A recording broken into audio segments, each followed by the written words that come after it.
Good Good morning. morning. How How are are we? you this morning? Doing good. Doing good. Well, it's been a few weeks, Michael, since we both have been back in our living rooms doing this show. So That we is are true. both back at home, not in our living rooms, but back at home. It's great. Is it cold there in Louisville today? It is. I've got my heater on right next to me. Yeah, it's cold here as well in Cincinnati, although the sun is shining. Well, awesome, Michael. It is so good. We're going to talk about things like travel today, which I would really like to be on the beach, and live events, which I'm going to a basketball game tonight. I bought my pom-poms again, Michael, your favorite things. So tell our listeners, Michael, why experience matters and why we do this show every Friday for our listeners. Yeah, and I'm a little wound up today, so I hope this doesn't come off too much as a rant. But I think the focus today for me for the world of experience is I'm just tired of leaders thinking small about experience. And that's why we choose to look at experience as an ecosystem. And I'll tell you, it's not easy. It's not easy to do. It's not an easy way to talk about it. It's complicating it for the right reasons. So when we talk about experience, we don't allow ourselves just to say customer experience or customer service. We look at experience as all of it because you can't talk about customer experience without talking about these other things in the ecosystem, like employee experience and the digital experience, your supply chain, your vendor management, your culture. All those things combine to create this bigger picture of experience. And so instead of limiting us by just saying, well, it's customer experience, but we know those other things exist, we choose to look at it from a bigger perspective. And that's why it matters, because all these people that are involved in this web of touch points, those people are people. And to be able to have a good business outcome, you got to take care of those people, all of them throughout the ecosystem. And then B, it's the right thing to do because they're Yeah. people. So it's a win-win, and that's why experiences matter. And I'm looking forward to the conversation and looking for everybody to be chatting up in the comments section as well. Yeah, Michael, you didn't rant too much today, and I know you could have. Good. So, but I love it. And for those of you that don't know Michael and I, Michael is the chief of radical experiences at Mofi, and I am Shawn, Man on Fire Nason, also known as the experience evangelist around in social media world. And we actually say we're a human obsessed, maverick minded boutique design firm. So we're not for everybody, but we're for those that want to challenge the status quo and blow some shit up. Right, Michael? Yep. Well, let's talk a little bit about some things that are coming up. Again, next week, our podcast, Beth Bierbauer, a dear friend of mine, mentor when I first entered into healthcare, talking about rethinking the healthcare experience. I don't know about you, but I know we need some rethinking of the healthcare. And then I am really excited. Next week, we have Will Sullivan, founder and CEO of Aspiring Better Human. And I even know Will's watching today. Saw him out there. And listen, we're going to talk about Will's experience. Will has a dynamic experience from New York City. And I'm not going to give all the secrets away, but you want to watch. But he is a fascinating person and so glad to have him on here. But without further ado, Michael, we want to welcome today's guest. Andrew Lockhead is a serial entrepreneur in the travel and entertainment industry, two things that are passionate to both you and I, Michael. He's currently the co-founder and CEO of Stay22, a location-based and interactive map that helps event goers and travelers book accommodations and travel experiences near events or destinations. He's passionate about creating products that solve problems and thrives on one of our favorite words, disrupting, revolutionizing, and challenging the event industry. So let's welcome Andrew with us. Hey, Andrew. Hey, good morning, guys. What's up? Well, we are so excited to have you here. And most importantly, to Michael and I, we're really excited to talk about all things travel and entertainment. We're both musicians. We both love to travel with our family. We're sports freaks. So, Andrew, just to get the level set for people here today, I want to do a quick, what we call a stoke. So, as an entrepreneur who loves solving problems, what problems are you solving with Stay22, and why do these solutions matter in the world today? Well, actually, like a lot of entrepreneurs, I was trying to solve my own problem, right? Like you figured out something is wrong with the world, you want to make it better and make it easier for others. And this is exactly what Stay22 was born from. And as an event wearer myself, just like you guys, I travel quite a while, always trying to find the cheapest room, the most one that's going to be with the pricing range that I have, with everything I'm looking for. And probably like you're doing as of now, like you're going on Expedia, Booking.com, Hotels.com, looking at different pricing and discount, then going on Google Map to see what the distance between the venues and the hotels are. And I'm just like, you know what? This is not sustainable. It's a waste of time. Let's find a way to show all of the hotels room on a map exactly when you need it. But instead of you having to find it, we're going to give it to you right after you purchase your tickets for an event. So exactly when you just made your purchase, we know exactly what you're looking for. We know your budget, how many people will be there, and we can give you the best recommendation from there. I love it. Easy, but not simple. My mind. Go ahead, Michael. I know I see your wheel spinning. Yeah, so that was one of my first questions when I learned about what you did is where's the starting place? How do you get the customer in the door, on the virtual door, right? And so it starts with the tickets. Exactly. So a lot of companies in travel are purchasing, are going to spend monies on advertising, trying to reach people on Google Ads and so on. For us, we don't have marketing budget of billions of dollars. So we went the startup way with Shortcut. We know exactly when people get engaged with tickets purchased, and we're going to show on a confirmation page or confirmation emails right off the bat. Wow. That's fascinating. I love it. So yeah. I want to actually dive into this graphic that you provided for us, because for me, and I think for what we do at Mophie, it is actually flipping experiences on its head, Andrew. So you want to talk us through, the whole thing between transportation, accommodation, 20th century to 2020. Like, this is powerful.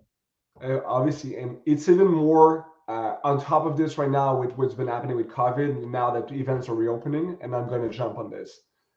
But think about in the past, what your parents used to do, maybe when you were younger as well. The number one step was always about transportation. You book your flight, you were booking your railroad, you were booking your bus, no matter what it is, it was the number one step. And those people, even back in the days, were actually waiting till to get off the plane or off the bus to pick up the phone book at the hotels, or just ask the taxi driver to drop them at the nearest accommodation. Can you believe it? This was what people were doing back in the days. Right. And the last step, once they were in the cities, they were going to go to the restaurants, to the show, Broadway, go see where Madonna was going to play. And this was the regular process. Now, experiences is the reason why people are traveling. Have you guys tried to book a restaurant lately?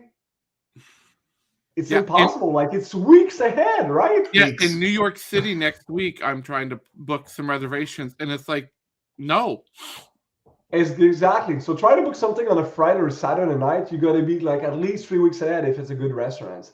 And people are still traveling for those reasons. Do you think you're going to book your hotels or your flight if you don't know if you're going to get your tickets to go see the Super Bowl, if you have tickets to go see Justin Bieber or whatever artist you're looking for? You're not even sure if you're going to be able to get the tickets because they're going super expensive, limited capacity. Like, no one is going to do that process anymore. And that's why experience matter. It is the number one step in your flow. And this is where we want to be. We want to make sure that we can improve the customer experiences right off the bat by working with them exactly when they finish up the first step. So return level is high. They just purchased $500 for a ticket card on a credit card. Now is a good time to offer them something complimentary. And it seems like a convergence of a few things, right? So we are big fans of Joe Pine and his theory of the experience economy. And the more I've leaned into that, the more I've seen, even like Christmas catalogs that I've seen recently, it's not just selling products, it's selling a 30-minute experience with a professional chef or a 30-minute experience with a flower arranger, those types of things. So take that as a piece with all this, and then add to it just what is changing in the world to get us there, right? So where do you see the shift? What happened? And the reason I'm asking that question is I think what you've tapped into is applicable to other industries, right? So to start with where and when this shift happened, like what happened to us that this is now our new norm. Yeah. Well, I believe that one of the reasons why is because disposable income actually grew, and not only in the United States but all around the world. And once you're able to get those different gift and those different product you can get out there, even on Amazon, the serotonin level, dopamine you can get from those are not the same level. And at one point you can just purchase stuff and you're not going to feel any gap into anymore. But experiences are unique, something that you're going to create the lasting memories. And this is why experiences matter so much. You want to be able to offer something, and experiences are limited in times, in bandwidth, in terms of opportunities as well. But you can get the same book from Amazon 20,000 times and it's never going to change. But try to get with signature one where you can actually listen to the reader talking about these experiences.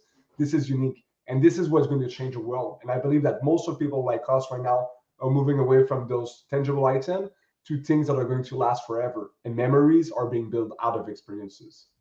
Which is a generational thing, right? 100%. In part, right? I mean, that's part of the equation. I remember the first wedding registry that I looked at where you could donate to their honeymoon, the couple's honeymoon. And I was so offended because no, you pay for your own damn honeymoon. Like that's the way it works. I'm not paying for your honeymoon. And it was they were going on a cruise and you could actually pick the excursion to send them on.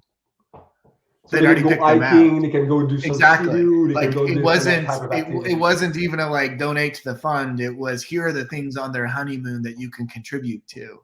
But isn't that better, do you think? Instead of just saying like I'm gonna pay a part of the cruise, like I selected this and I'm gonna come back and thank you so much for the horse riding activity. I think it took me a week or so of kind of ranting and ranting to my wife about how awful I think this is and how like I would never do that. That would just be completely embarrassing. But that to us, right, Michael? That exactly. to us is our generation. Exactly. So we're Gen Xers. Exactly. Michael and I once I let go of all that, 49 exactly. years. Exactly. That's it. Like now I actually embrace those things, Andrew. I'm like, oh, you mean I get to help build their experience, their memories, right? You build your time, right? That sort of time during their honeymoon, which is one of the most precious time of their life, is going to be linked to you for the rest of their life. Like, how amazing is that?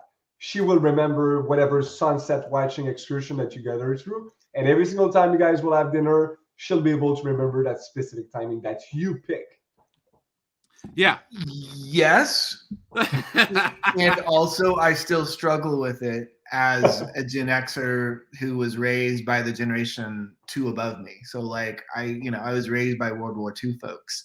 And so or influenced most by World War II folks. So those are not normal value systems for me. And I'm just mentioning that in terms of, yes, there's this new world here, and it's still kind of a painful transition, right? Yeah. So I am on board. I promise. But it is. I'm on the struggle bus with it quite a bit. But it's getting that way, right? No matter what we do, I believe people are going to spend much more time on experiences, and it's not going to go back, right? Especially with what's been happening with the pandemic. I have a 13-year-old Andrew daughter who loves sports as much as I do. the time I'm sitting with her with that, and I'm taking my daughter out of school the first part of next week to take her to an event in New York City with me, as we do some work there. Like, I know she'll look back on that and remember that more than any piece of shit that I buy her. I'm done with that, and it actually makes it easier, right? Like, even for Christmas, she's like, I would like to do this. And, our traditional thinking still is like, no, but you have to have presents under the tree. She doesn't want presents. She wants this. Okay. So let's take this a step further then, because, what implications does this shift have for other industries? We do a ton of work in the healthcare industry. So I'm fascinated, as I've studied Stay22, what does that do in other industries, and how does this shift implicate it? Especially for the entertainment in that sense, like, remember that they used to sell those t-shirts and like bracelets and like memories about everyone was getting their tickets, right? Like, you get your tickets for a show that you've been because you were so experienced about those things, and you wanted those lasting memories to go through. But now tickets are being online, people are getting this on their cell phone, so it's not the same type of vibe or memories that you can keep from. Obviously, there's a Connect touchless bracelet that you can get that people are going to remember out of this. But entertainment is moving on its side itself, right? Less people are going to attend. You're not going to be as crowded into those different gymnasium and stadium that you have in place. But still, you want to be able to live the same thing. We saw this week with Meta that's coming through Facebook. People might be moving all the way to virtual. And during the pandemic, we saw that some of them, Twitcher and streamer, were going to attend those different festivals online as well. So is this one example where the market is heading? Might be. Maybe I'll be able to wear my VR, just feel like I was going over there with my Dean Bolson or Beers Co light at home and say, you know what? This is almost as good as a real show, because I'll feel like I should just be part of one of those hundreds of thousands of attendees in this situation. I don't know if you guys thought about the different aspect entertainment is going to go through as well. Okay. Yeah. So let me, I'm going to put you on the spot, Andrew. Yeah. You work in the healthcare industry now. Okay. How would you change the experience? And I know you're in Canada, you're French Canadian. So, but here in the States, we don't, it's set up very different. How would you, as you look in the picture, use your technology and use your experience-driven philosophy to change healthcare? What's one thing that you would say, you guys need to do this?